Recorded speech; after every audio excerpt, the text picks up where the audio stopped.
Today, I want to talk about one of the most interesting places in the Star Wars universe. I want to talk about the Maw Cluster. The Maw was a cluster of black holes located in the Cassel sector of the Outer Rim territories, at the center of the Maw Nebulae.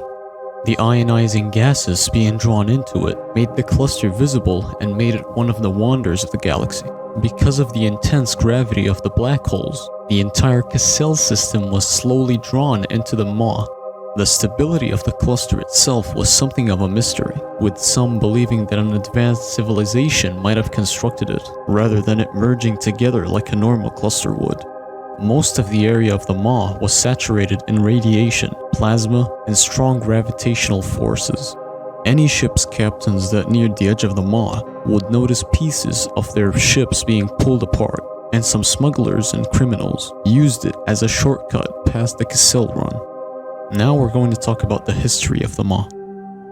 In the Imperial period, the Maw was the site of Grand Moff Wilhelm Tarkin's Maw installation, where the Death Star prototype and most of the first Death Star was built. Although it was completed at despair, Tarkin knew that the Maw's near accessibility and remoteness made it easy for him to hide the project. The installation was actually located within a safe zone inside the cluster discovered just prior to the start of the project. A planetoid near the Maw was also the site of an Imperial detention base, which was attacked by the Rebel Alliance flight group Rogue Squadron after the Battle of Hoth in the year 3 ABY. During the battle, numerous prisoners escaped and the prison was destroyed. The Maw was also the location of the creation and destruction of the Sun Crusher. It was constructed at the Maw installation and destroyed when it was sent into one of the black holes within the Maw.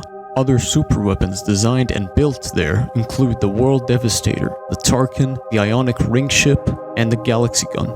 In the post-Galactic Civil War, during the Yuzong Vong War, Lando Calrissian sponsored the construction of a space station called Shelter, which was built with the remains of Maw installation as a refuge for fugitive Jedi Knights.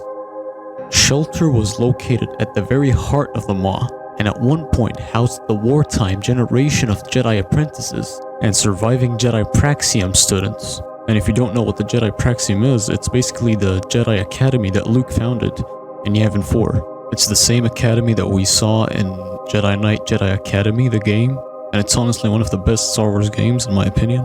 I've got a video coming soon about Luke's Academy, so if you're interested, make sure to subscribe to not miss it. Anyway, in 43 ABY, Luke Skywalker and his son Ben visited the Maw during their journey to discover the reasons for Jacen Solo's fall to the dark side. Within the Maw, they discovered Sinkhole Station and the Mindwalkers. Now this is where it gets interesting. The Mindwalkers, if you've never heard about them, were basically a group of Force sensitives who lived at Sinkhole Station. But the interesting thing is, they learned how to separate their minds from their bodies to enter a realm of the Force known as Beyond Shadows. Now I won't get into details, I'll make a video separately for Mindwalkers and Beyond Shadows and all of that, so stay tuned for that. Finally, during the New Jedi Order's conflict with the entity Abeloth in 44 ABY, the Jedi Order learned from the Thurrit Hive that the Maw was created by Thurrit and other Killik Hives to serve as a prison for Abeloth. Now like I said in the last video, I'm going to make a separate video about Abeloth. She's a very interesting character in Star Wars. But basically, she is a very powerful Force user, and she's very powerful in both the dark side of the Force and the light side of the Force, and she lived with the ones that we saw from the Mortis arc in Clone Wars Season 3. She is very interesting, so I'm going to make a separate video about her. Anyways, if you're still watching, make sure to watch the Ben Skywalker video. I'm Darth Nero, and may the Force guide us.